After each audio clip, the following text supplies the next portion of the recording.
First of all, for the YouTube audience, welcome back to the Manga Cavalcade, the weekly show, or try to be a weekly show where we talk about manga every single time.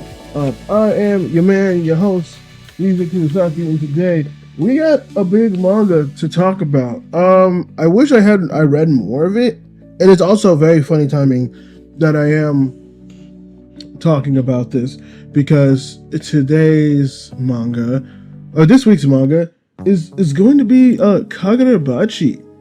Yeah, this I've been meaning to read for a very, very long time, or at least start reading, because I have heard like so many good things about it. Funny enough, I actually got caught up in not caught up in like a bad way, but I was around when the first like chapter for this dropped, and everyone of my mutuals and every stuff like that was talking about how like, oh my god, this is like the greatest first chapter ever. This manga's already the greatest around. And like, I was confused. I know people also were like, we didn't know much. We're very confused. And we all sat there. We're like, what the fuck is going on? Like, we didn't know what the fuck was happening at all. We just kind of sat there. We're just like, okay. But then I remember. I think I must have read the first chapter. I was like, this is interesting. This is cool. I like this. I don't think well done much of it, but it was only the first chapter. It's a good first chapter. Kagurabachi. Let me preface it with saying this. Kagurabachi's chapter is very, very good. First chapter is very, very good. It's strong. It gives you everything you need off the bat. Good story, good everything like that. Good actual explanation. It is a fine, damn good ass story, and it was one that like I was, dude, I got so sucked into. I kept reading it. I tried to stay up for so late. Not that late, but I tried to stay up like reading it. Oh my god, I passed out on the chapter. Not in a bad way. I know that sounds bad, but I'm talking about like I was reading it until I couldn't read anymore. Not like I was bored. Like I physically read until I physically could not read anymore. And then I woke up, and the first thing I did was pick up my phone and read it because it is honestly genuinely that good. I'm getting ahead of myself. We usually do a whole little like fucking thing. So, I also need to look up characters. Hold on. I need to look up characters because I'm always bad at this, and I do want to, because I know some characters, but there's like characters who I'm going to be talking about that I should probably be better at talking about stuff with. So that's hold on. Give me a second. I need to check this mother stuff real quick. Oh, and this probably sounds just like a good little quick quiz. Oh, it's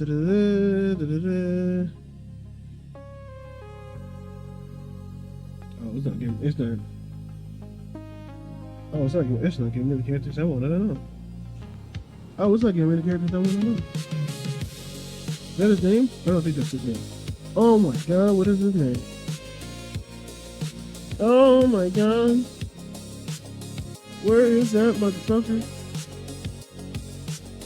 Where is that motherfucker? I know that white head is bitch here somewhere. Okay, that's it.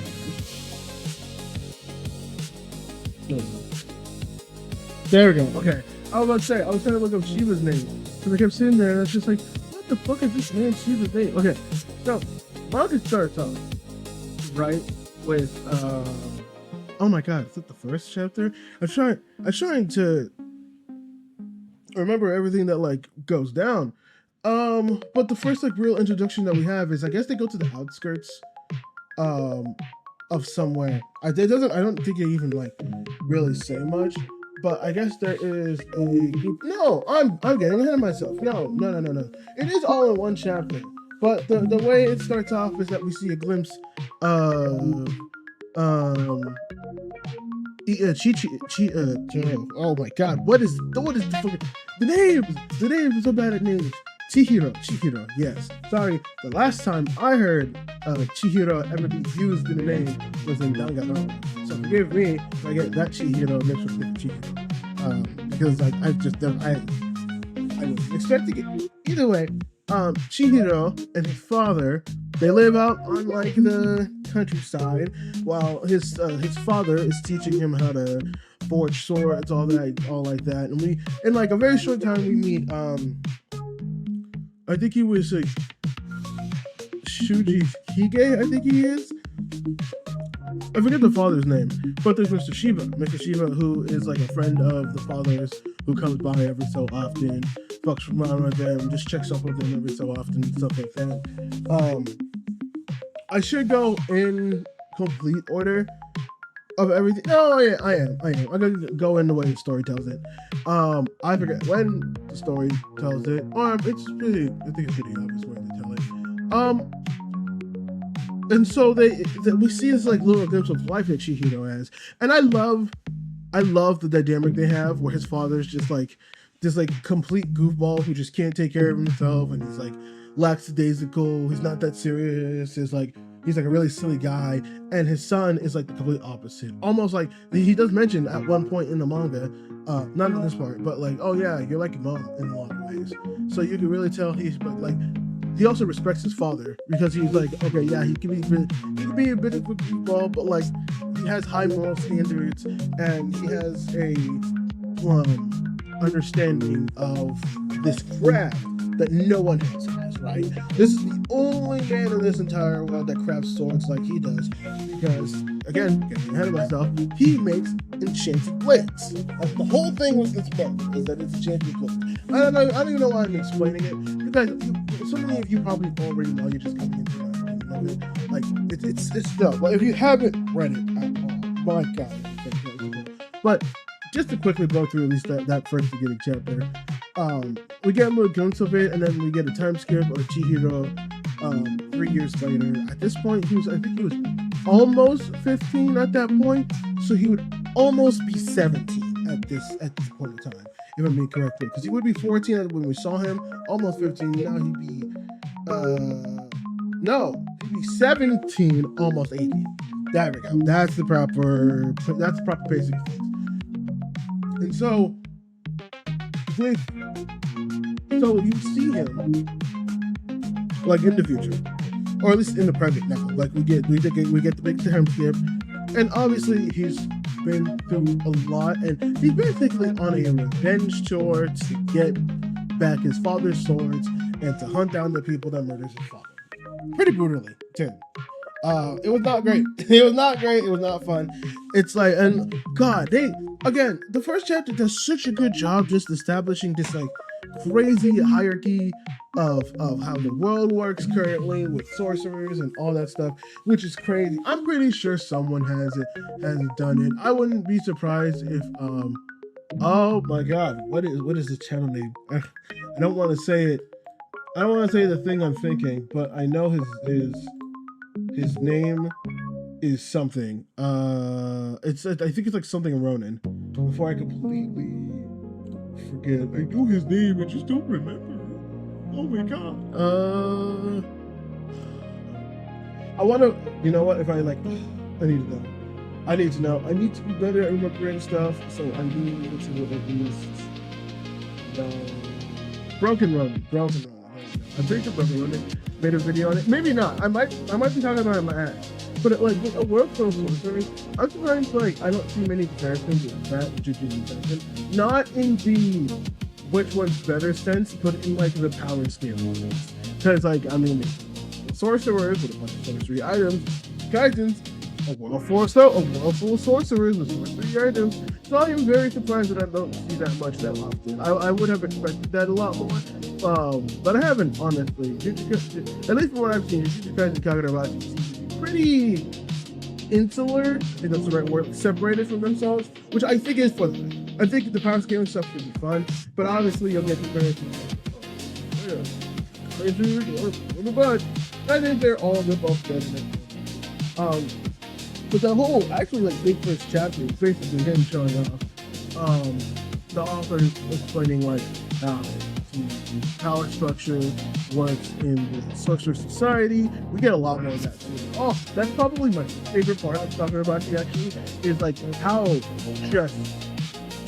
like, not perfect, but how well detailed that power system is. Because I've always been that person. Like, if you're gonna have a strong power system, there are going to be so many different entities who are going to have power, and some people do it right. I think in terms of like the world system and people getting involved, I actually think Jujutsu Kaisen falls kind of like lackluster in that part. I think One Piece does a really good job in that. I think One Piece does a really, really good job in that as well. Like, those motherfuckers get deep.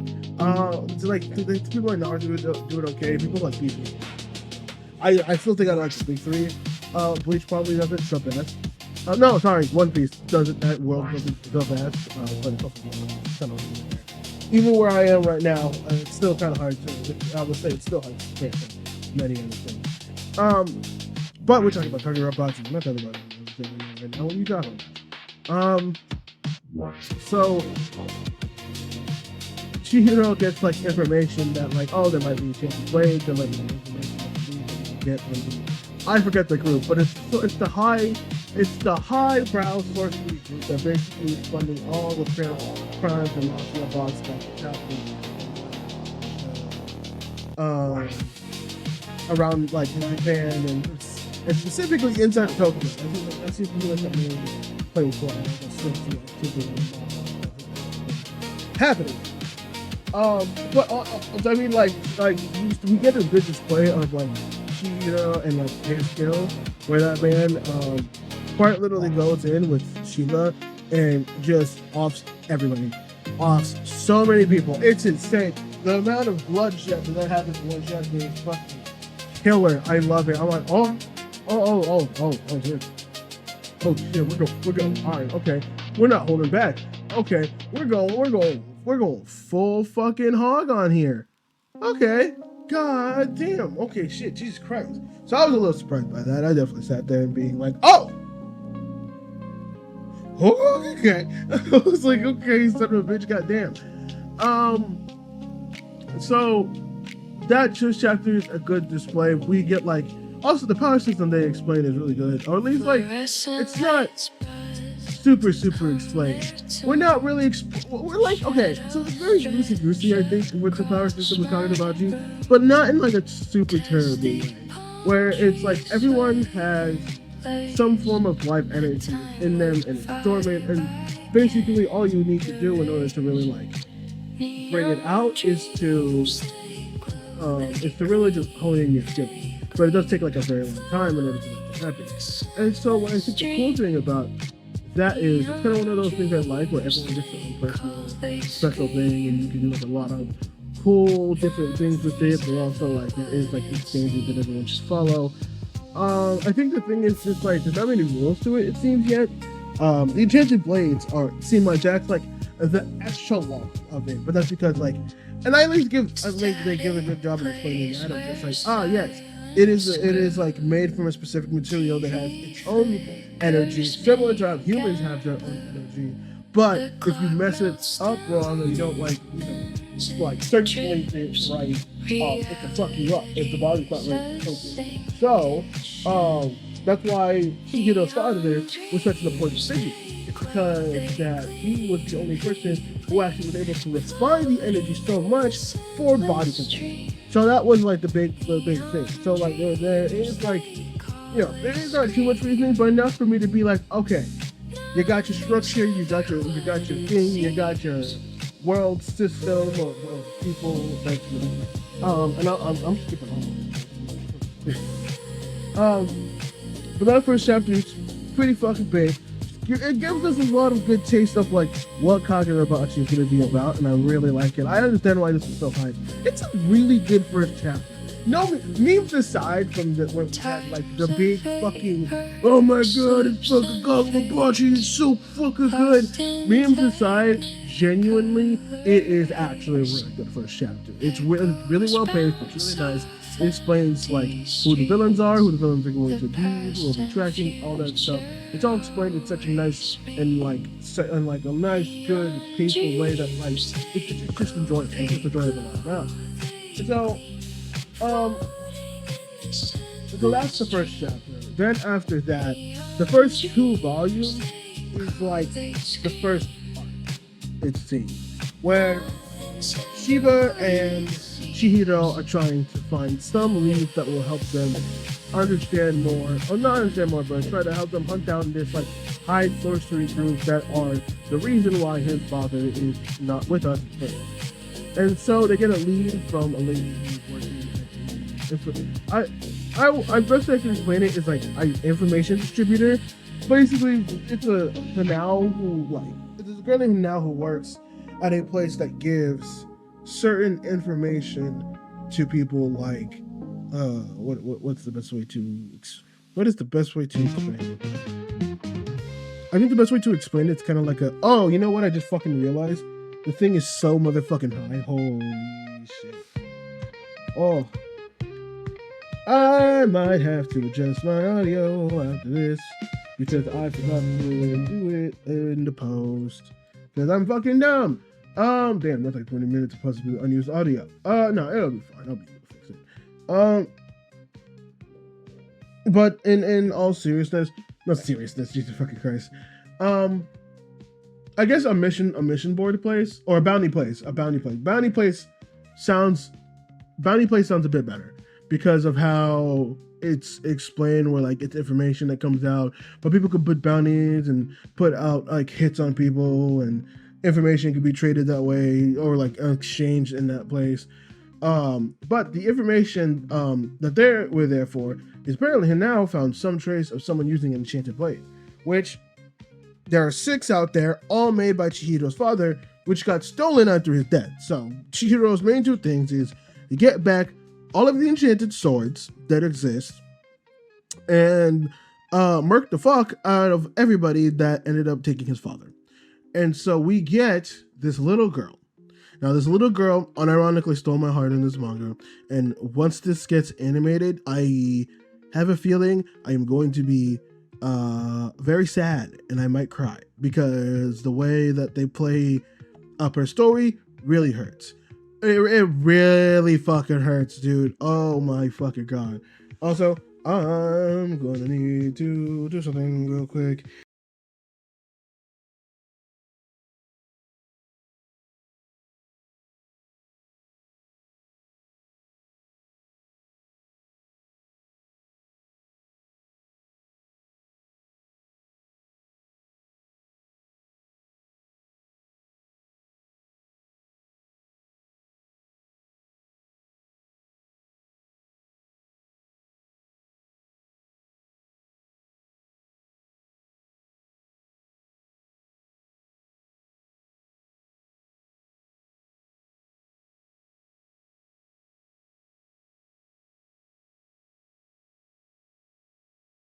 I was talking about yes, the train information when it came to dealing with now and Hinao. So Hinao goes to explain what's going on to explain the information that she got. The problem is she got it from a little girl, Char. Again, I said this already. Char stole my heart. I love Char. She's adorable. She's amazing. She went through a lot. She's a strong soldier. If I could, I would 110% give myself a Char little statue thing. Not in a way, but there's the thing that she does. There's like a big fight that happens, which I'll go over. But after the fight, she gets she's not involved in the fight. But after she gets like help from them, what she does is anytime she's happy, she has a very big oversized jacket. It's very big. But every time she gets like the jacket, she like spins her arms. Bro, I hope that she gets the best life that she deserves. That she's an adorable little being that deserves so much, and it's put in such a shit situation. But Chihiro and Shiba, they find out the information from a girl, and Shiba's kind of like hesitant, but Chihiro, obviously technically being made an orphan himself, he technically has Shiba on his side, which is a really big thing. But he feels the not the impact, but understands that like, hey, you're going through a lot. I've been there. I understand that shit's not fun. What do you say me and you go ahead and get some food? Because she hasn't eaten anything. And when that happens, they actually get hunted down by another sorcerer. Jesus Christ, I could say that. Sorcerer that is trying, which confirms, oh yeah, she is being hunted down, which does mean that there might be a lot of information that what she's saying is true. Shiba comes to rescue, and then Chihiro has a fight with the sorcerer. His name is Dabura, I think his name is. He's a sorcerer who can conjure explosives, which is called Dabura. He has a real name, which we'll go over, which kind of, I'm surprised they gave some time to that at all. But what is interesting about is that we see Chihiro, like, obviously we see them fight before, but this is the first time we see them. They fight very interesting. Like, very it's very cool how it is. And it seems like each enchanted sword has some form. It has like three different powers depending on what all that stuff. So technically, the sword that Chihiro has is the most recent sword. The newest sword, the seventh sword. Technically, the sixth would be 40 because something that I also forgot to mention also that the reason why Chihiro's father was so retarded is because his father is a because of the swords that he wrote in his sword, it stopped this like massive war that was like going on and like big as shit for the longest time. And his swords are the reason why that war came to an end. Which is also why those big swords are heavily regarded as like super impressive and super big and super like something. Like they're very important swords to the actual like structure of Japan. So, and also to Chihiro, because that's his father's craft. That is his father's magnum opus and what he was taught, what he was being taught to make. So, obviously, this is the reason why Chihiro calls it that. But the fight, honestly, is, I wouldn't say one-sided. Chihiro is very good with the sword, but it is mentioned a lot that he's strong, he has like a home-in mind, but he still has some lack of actual battle experience that like most sorcerers have. This is a prime example of Chihiro looking at right? But like there are times when we see him, his body can't handle the sword. We actually see in the chapter that his body can only handle so much when it comes to intense. The energy that goes into the body through the sword is a lot for a human to take in. Remember, the energy was already not supposed to be taken by humans, but his father was able to explain. Body still can also take it, or can only take so much of that. It's still very impressive. But yeah, Chihiro defeats Dabura pretty easily. And from there, Shiba takes Dabura, and Chihiro goes to get, he gets to go somewhere while Hanel watches Char. Char sleeps in the car as he goes with someone. And so then it becomes just this, no, not a big game tag. So at first, like, they go to like stuff like that. Food, they get ice cream, they get like milkshake and stuff like that. It's a very cute moment because you also see Chihiro, for like most of the manga has like a very serious face. Doesn't like really show much emotion when it comes to certain things. Only times really is when like some trauma can get brought up, and even that's like somewhat rare. But we see Chihiro having a nice little moment with Char and him trying to get some information, even though she doesn't want to say anything. Which, given what her history is, it's actually quite understandable why she doesn't want to say it. I get why Char doesn't want to just go and blab about her family history because, fuck, man. That's some harsh family history, if I do say so myself. And so, we go ahead and talk. We go ahead and explore. Explore? Oh yeah, I would go explore, at least in like the writing sense. But Chihiro and Char actually get caught up with the stuff because Shiba finds this information from Dabura saying, "Hey, listen, the mayor that you're messing with is named Shoujo. Not bad. You also can wield a cloud gouge, which is the sword, which is one of the 6 swords." And so Shiba tries to go either go find Chihiro or do something, but he's like, "I need you guys to stay put." But it seems like now Chihiro has a little bounty on his head because Shoujo found out about Chihiro and seventh magical enchanted sword that I wasn't heard of yet.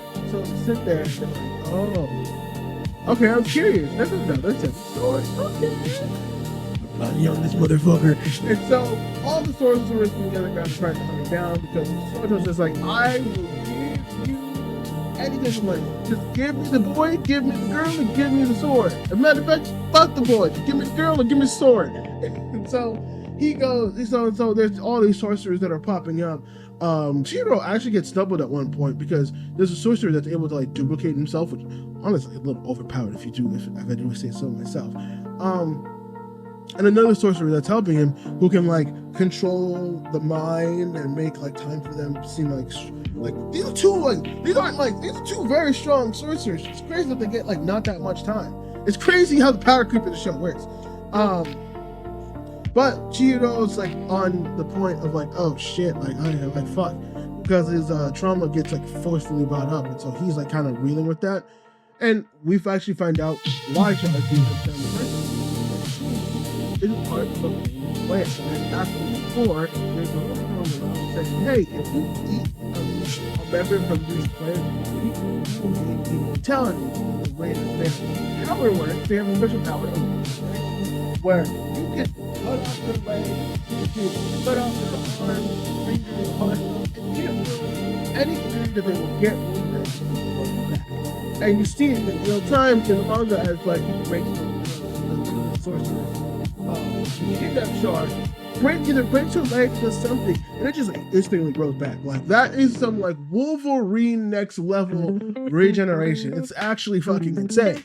And so Chihiro, it's very interesting how this happens because Chihiro, obviously he's very fueled by the revenge of his father. And so obviously he wants to protect Char, which gives him even more boost. But now that he's forcibly remembering his father and whatnot, which he doesn't forget his father, but he's forcibly having to relive that moment of like good times and finding him dead, and the good times and finding him dead. He is now reminded why he does it in the first place, and he's so locked in. He's just like, yeah, you shouldn't have done that because now I'm like heavily in my mind of why I do this in the first place, so I'm going to be extra evil to you now. I just want you to die. I just want you to not fucking live anymore because you're that much of an asshole. And so he just wants everybody to save Char, which they have a little bonding moment being like, so you don't want to tell me because you think you can trust me, but you were going to tell me in the car because now you felt like you can trust me.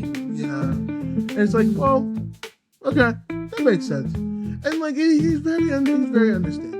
Which is very nice. Now I'm not gonna lie. There is a part that did hurt. So they actually dedicate like part of a chapter or a whole chapter to Dabura, the dude who was able to shoot the explosive Daburas. And like Shiba goes and he's like, oh, is that all the information that you got? And he's like, yeah. Okay, that's fine. You're free to go. And he's like, what? Yeah. No, dude. Go live your life. Do what you want to do. Like get out of this life and just start anew. And he's like, dude, I can't. I like ruined my reputation with my family. Like I can't fucking do any of this shit anymore. It fucking sucks. He's like, you know what? The fact that you even feel some remorse means that there actually might be time for you to change. Which I appreciate that. That like little nice. I did it again. I didn't put down the fucking music. I did it the second time I started up my PC, and the third time I just completely forgot. Like, fuck. And I put my gain down, too, on my fucking microphone, so it wouldn't be super choppy. So now I have no idea what it's gonna fucking sound like now. Jesus Christ. But,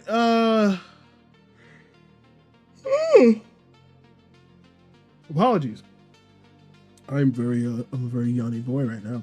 Very tired boy. But basically, we get this whole thing, with Dabura trying to talk with his family, trying to, like, explain stuff, and him being like, yeah, I like want to apologize, and his sister kind of giving him some shit, and he's just like, no, like I know it's gonna take a lot, but like that's why we need to make do and be better and stuff like that. And even his sister's like, yeah, you know what, I'll come pick you up.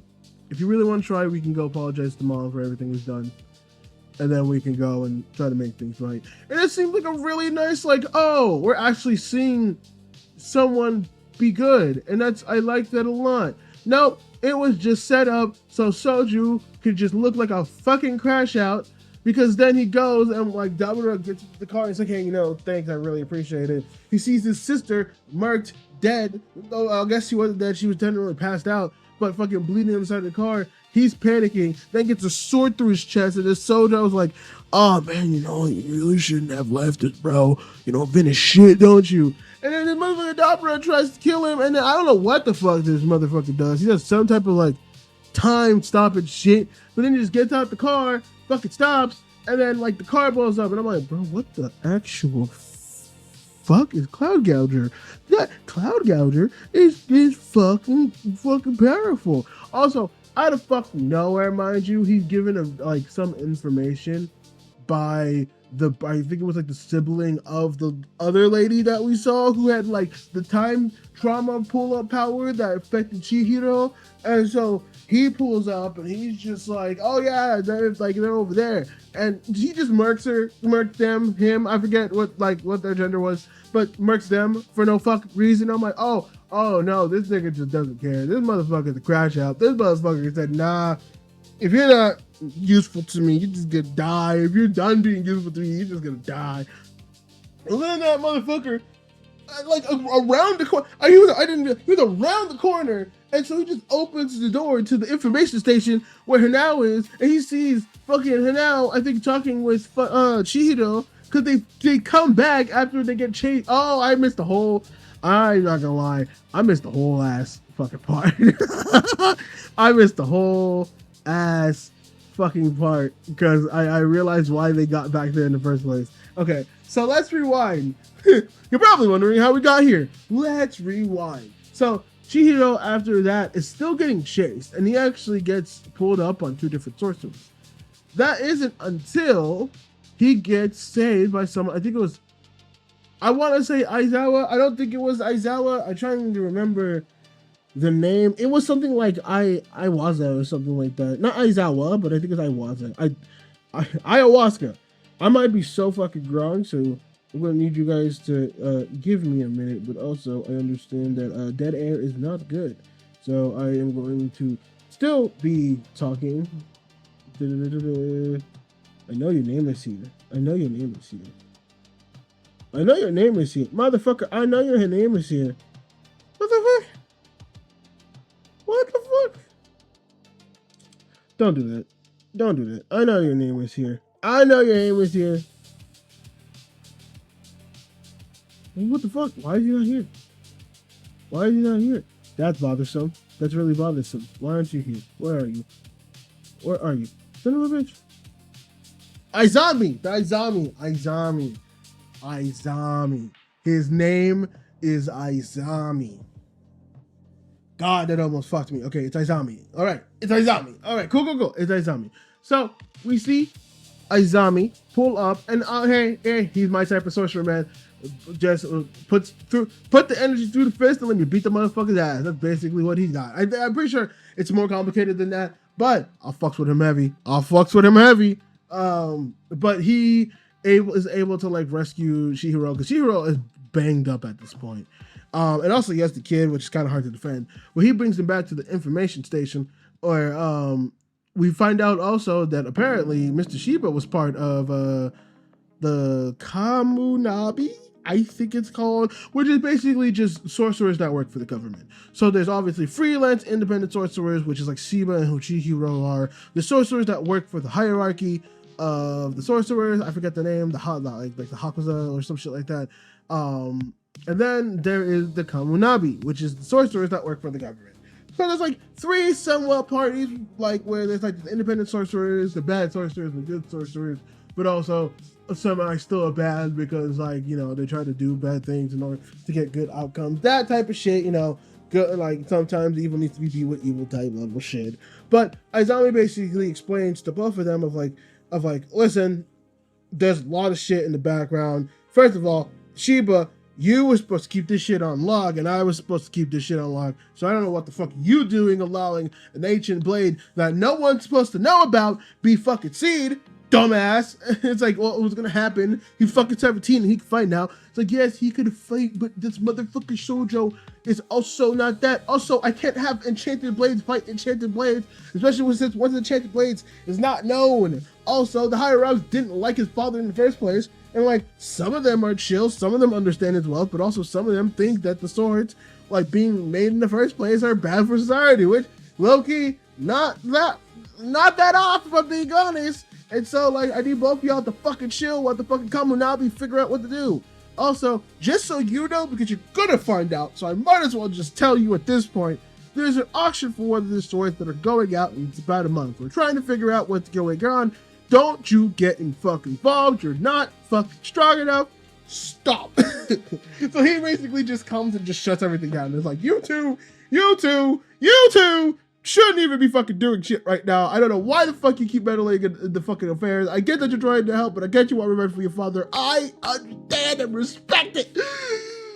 I need you to stop because I can't keep this secret any longer if you keep fucking fighting out in the open, dickhead. Like, they already know about your existence now, so no, I wouldn't need to explain why I didn't say anything, because then they're gonna assume that I knew, and then I'm gonna get in trouble, so stop. Which, understandable. The motherfucker, like, kept their secret for so long. And I don't even, you know what? That's how we get to fucking shoujo just pulling up out of fucking nowhere. And I do not blame Chihiro for having to fight, because I shit you not, that motherfucker just waltzed into the information station and just sees him. And he's just like, hey, you're Chihiro, right? You're that kid with the enchanted blade. Hey, fight me, nigga. It's like, oh no. And so Chihiro's already banged up for fighting so much. This man has not, I don't think he's had a single point of rest up till this point. This man is doing shit. So he fights Cloud Gouger. We get like, we see like Cloud Gouger's abilities, where Chihiro's sword, which I forget the name of his blade, it has, I know it has a Ka. I called it AKA at first, but no, it has a Ka, it has Ko, and I think it has Nijisi, which I think, well, I don't remember specifically what I do, but one of them is absorption. The other one is augmentation with like the energy. And then the other one is, I think, just like a long range slash. I think Ko is the long range slash. And then Cloud Gouger has Mel, Yuri, and something else. I forget. But all of them are very like, one can make ice, the other can make water, I think. And the other does lightning. So obviously it's called Cloud Gouger, so it's gonna do a lot of cloud-based things. Huh? Who would have fucking guessed? But they have their own fight, them testing it out. And this motherfucker, like I said, this motherfucker Shoujo is such a fucking crash out, because that motherfucker's just like, it's like, everyone wants to call your father this altruistic. Well, to be fair, at this point he doesn't really know. Yet, like, I'm gonna do it. I was gonna do the Naruto thing. I was gonna call Chihiro Kagurabachi. I'm such a fucking idiot. But Chihiro is trying to keep the fact that he is his son under wraps, and so what he does, is that he like, it's very interesting. I think Shoujo was a very good first villain for Chihiro in like this way, because Shoujo was somebody who like has very much studied his father's, like, Shigeki's like ideology when it comes to it. I read a lot of his books and his techniques, but he came away with the completely wrong idea from it, where his father was always someone being like, it's like, listen, we make these swords and we're proud to make these swords, but these swords are also made for killing people. We can never forget that, and so you have to understand and live with that burden, and you do with that burden what you will. Sojo's take on it is not that. He basically looks at it as, oh yeah, no, his father wanted destruction. His father wanted to kill people. That was the thing. And like, if I'm being honest, it's probably not too far off the actual truth, because like, obviously but it was probably coming from a good place of, if I don't like, it's not in the sense of he was a violent psychopathic maniac like Shoujo. It was more of like it's a killed or be killed situation. Like, I can make these, like, I could do nothing, or I can make these blades that could potentially turn the tide and potentially bring some peace, but through the death to kill. And I think that was the ideology that like he really had potentially, which is kind of what we see too, where he's like, hey, remember, we make these swords and these swords are supposed to be for good things, but they still kill people. We can't forget the fact that people use this to kill. So you gotta, we really gotta understand what the purpose for it is, and like if that's a good thing, if it's killing in self-defense, if it's killing to protect another, if it's killing for the sake of the goodness, or if they're just big fucking bastards just killing people. So that was like his kind of more philosophy around that. And this motherfucking Shoujo Cash Out falls into motherfucking crowd. People is about to fucking just light out Mel, which is his lightning ability to be like, I'm gonna turn the tides, bitch, which is like, oh, Izami warned about this. Izami warned that the enchanted blades got used in public like this. The whole perception is gonna be changed to, wow, he's a hero, to, oh my fucking god, these swords are dangerous, which is already sort of happening. Fucking spoiler alert for the like end of these 2 volumes.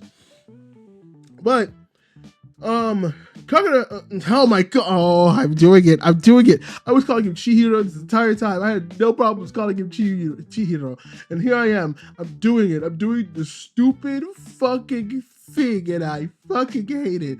Chihiro is a lot smarter than he is. Well, I like the fact, and I always like this when it comes to manga, that instead of someone just like, oh yeah, the power is weak, and it's like, oh, I found this new power. Like, oh, I found this new power.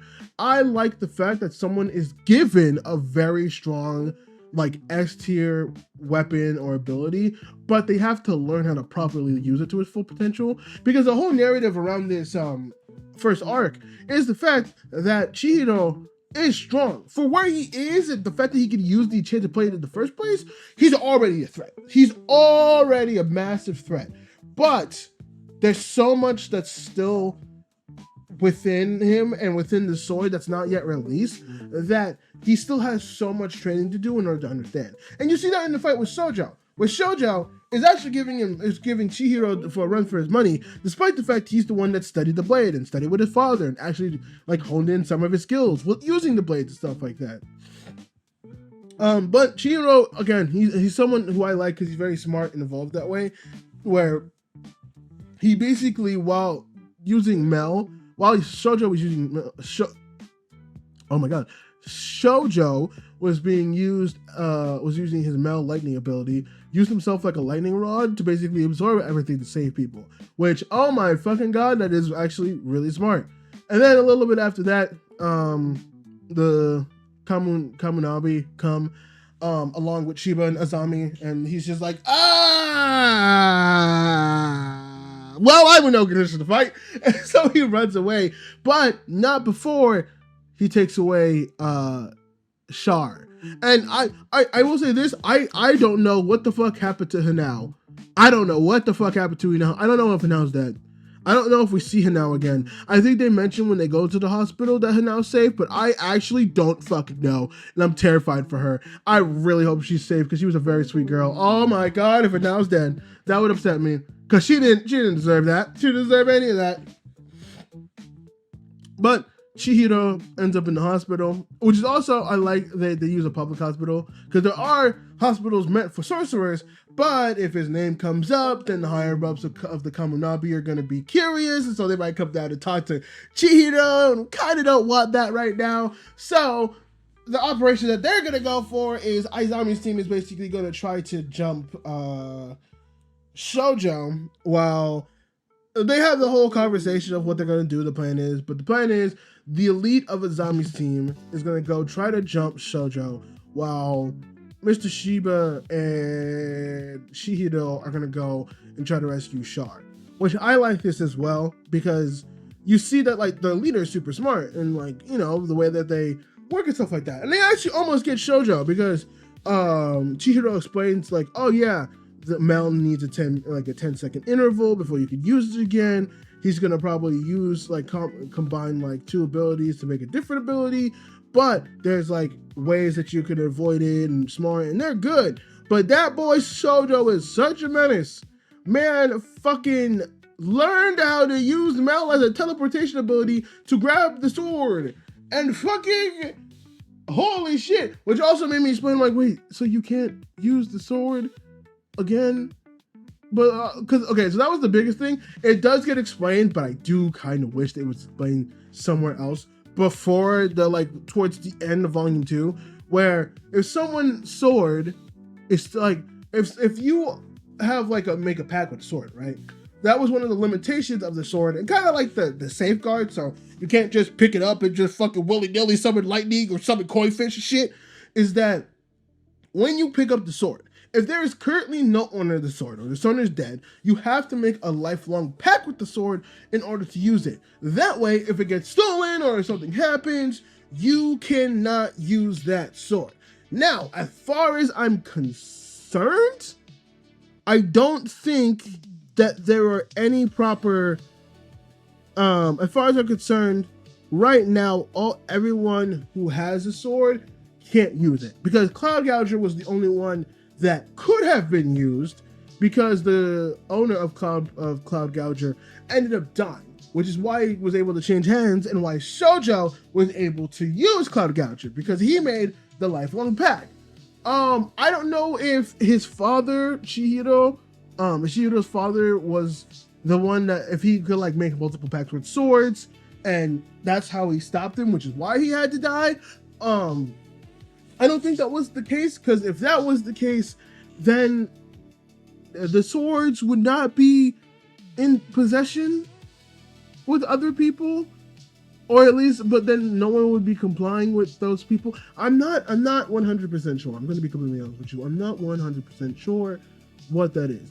All I know is that at least towards the end of Volume 2, there was only one person who was able to use their sword. The rest of the users for the swords who made lifelong pacts are actually kept in some area by the Kamunabi, and everyone who currently owns a sword who's in the underground of the Sorcerer Society cannot use those swords, because the original users who made the pact, the lifelong pact limitations, is actually still alive.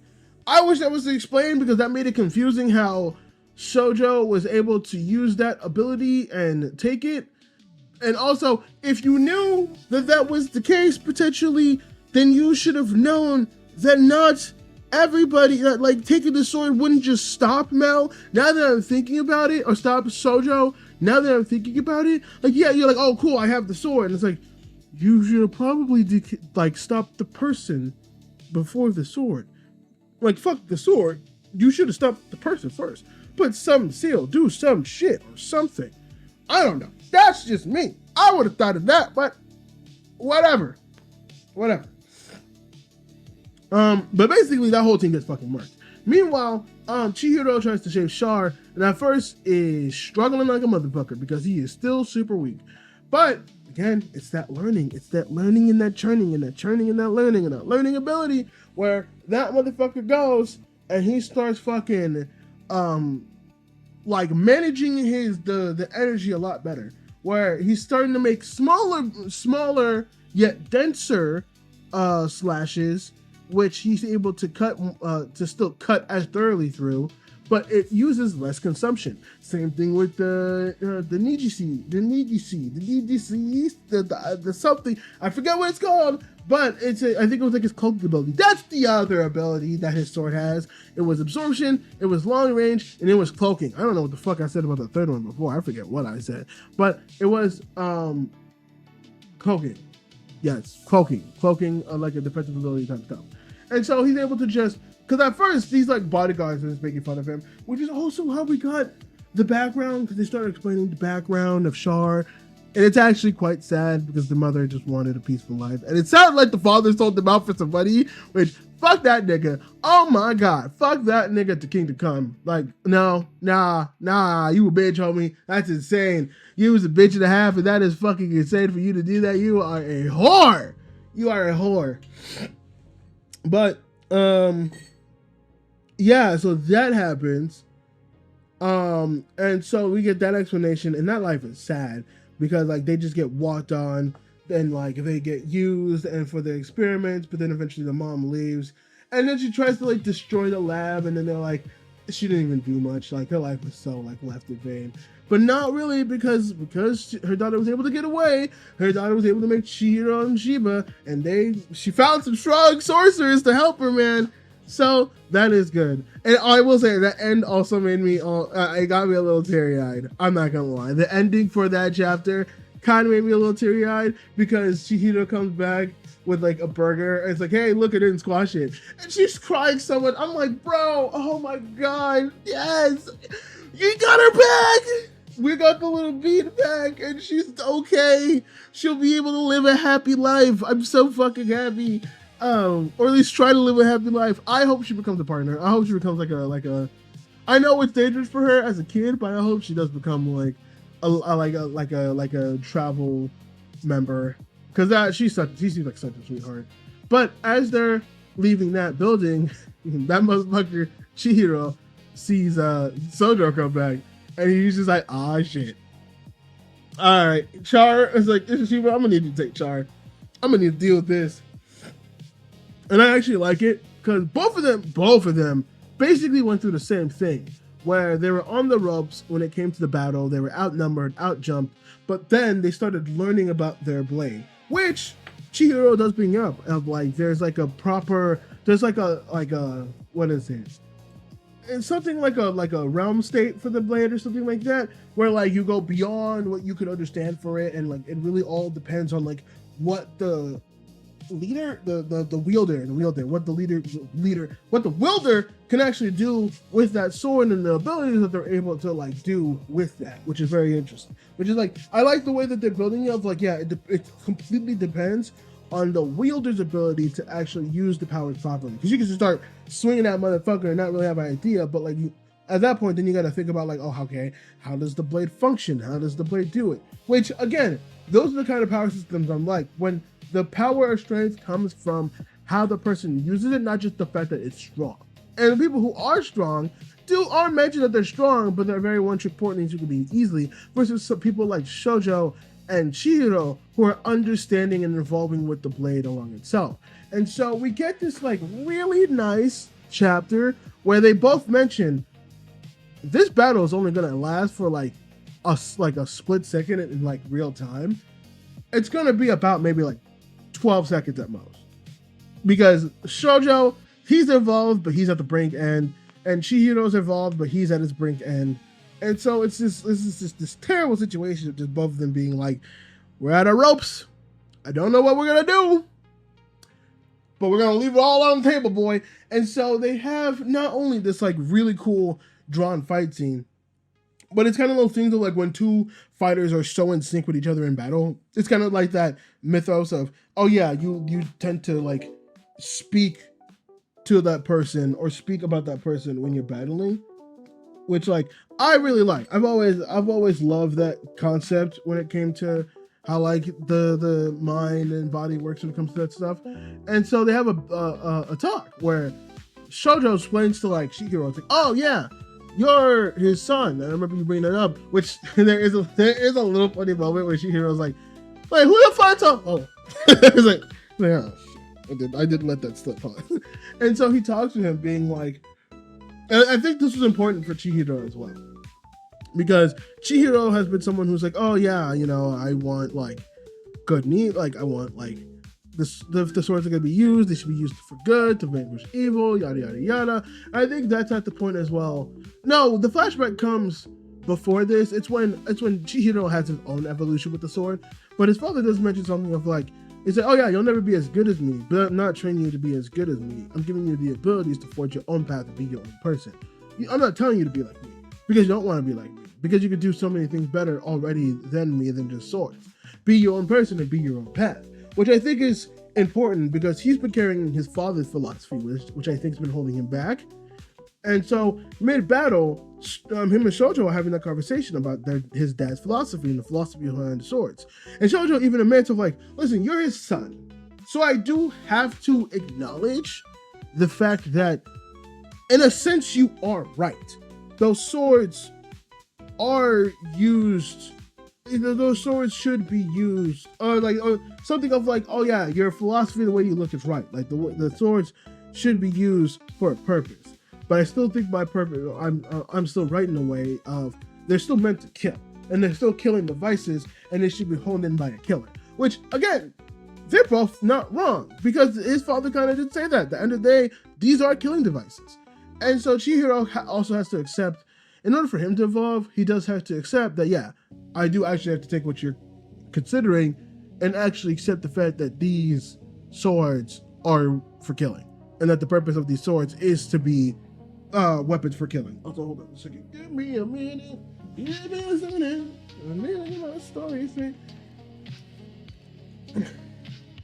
And so, like, in a very interesting way, Chihiro, I don't know if his goals changed. It seems like it, but he does admit, he's like, okay, I will admit, in a way you are right. I do kind of have to accept that fact by that interpretation. Because if you read that from my father's literature and his studies, and you thought that that was purposes for killing, that's fine. But that also means that realistically, I can't exist. Like, these, if that's the case, then these swords realistically cannot exist in this world. If there are people like you who are going to interpret the use of these swords just for killing devices for that purpose, when that was not my father's purpose in general, and that was not the intended purpose for their original design. Like, yes, they were meant to kill, but they were meant to kill for a purpose. And if there are people like you who misinterpret that, then these swords can no longer exist in this world. Which is why, when they go for their final blows, Chihiro wins. I mean, he takes a lot of fucking damage. That boy's down for wear. That boy's missing an arm, and he's like coughing up blood. He's got internal injury, so that boy is struggling. But he does win. He does, in fact, win.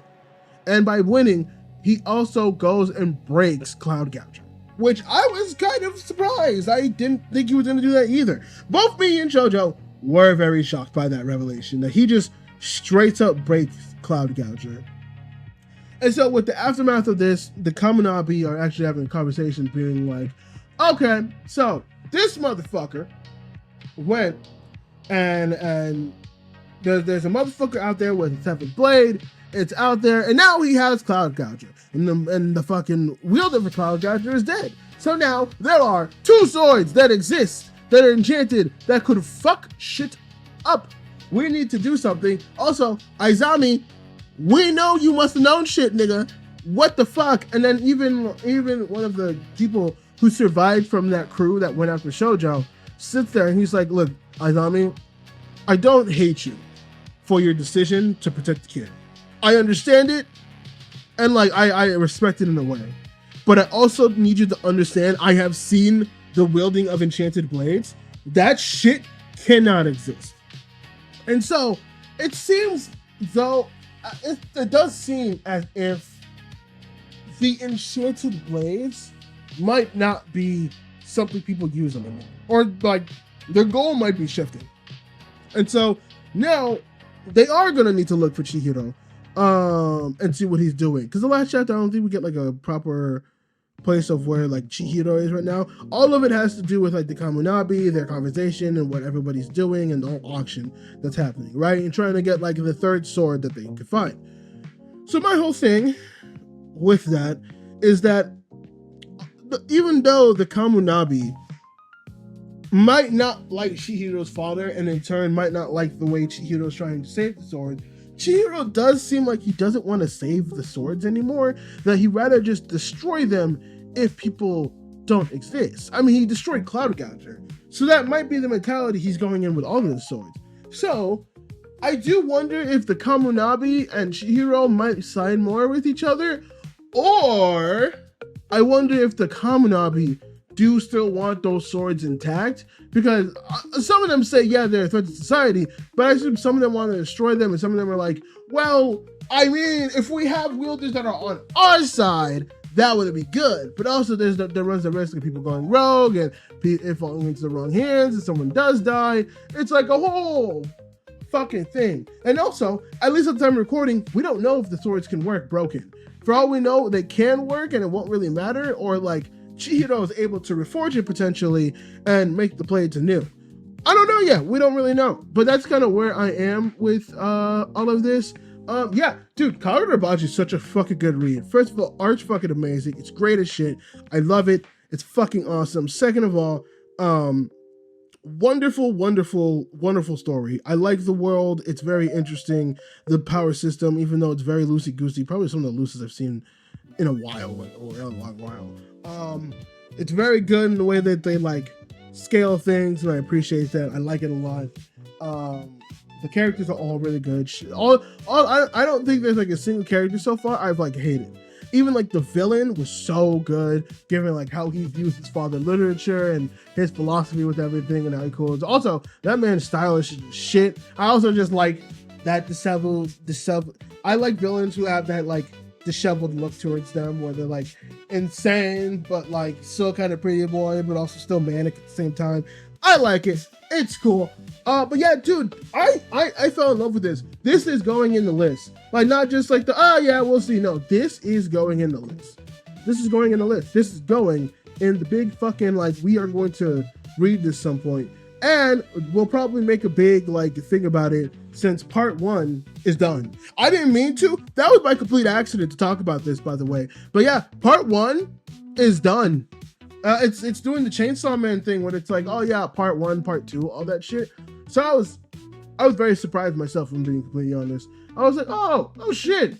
Okay, that's actually kind of interesting to know that like we're getting like a part 2 to, which I assume author's gonna take a break. So do not be surprised if Kagurabachi comes back pretty quickly, because I'm definitely gonna want to talk about it again because it's so good. It's actually so good, guys. Kagurabachi is really fucking good. It's really fucking good. It's so good. I love it a lot. I see why it's like one of the like the crowns for the new gens, man. Cause like I've seen it with Sakamoto days. It's I like fucking Kagurabachi is also really good. No, sorry, Gacha is really good. Fucking there's a couple of big ones I still need to read. There's another one with like a redhead and like a white-haired girl that I need to read. I forget the name of that one. I'm debating if I want to read.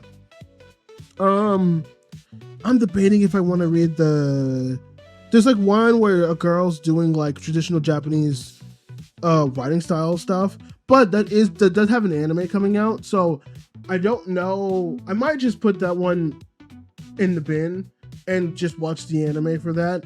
I want to talk about it before, but I think for now I might just whatever. But dude, yeah, Kagurabachi, I fucking love it. It's good as shit. It's fun as shit. It's great, man. I want a little statue of Char in the big ass jacket, just fucking flailing her arms. I need that so badly. I want that little figure, dude. I need a figure of that because that's adorable as shit. I would put that right on the shelf that I have, man. I need that. But yeah, Kagurabachi, would I recommend it? Yes. Is it good? Yes. Should you pick it up? Yes. Kagurabachi, again, it's fucking great. It's fucking fun. I always like a story with katanas and swords. Again, I watch Bleach, so that's fairly fucking obvious. So this is obviously very inspired by Bleach in itself and the way that the swords work and fucking all that shit. It's fucking great. It's fucking awesome. Fucking cool. I love it. I love it. I love it. It's awesome. It's great. It's cool. It's fucking Chihiro as an MC is really good. I do like him as an MC as well. He's a very good MC. Very not relatable, but definitely reasonable. I like his energy. He's not too much, but he also still has the passion and determination to do what he wants to do. And he's very logical in his thinking. I do appreciate that. While also having a lot of sensitivities as well, which is also good. I think Chihiro's like probably one of the better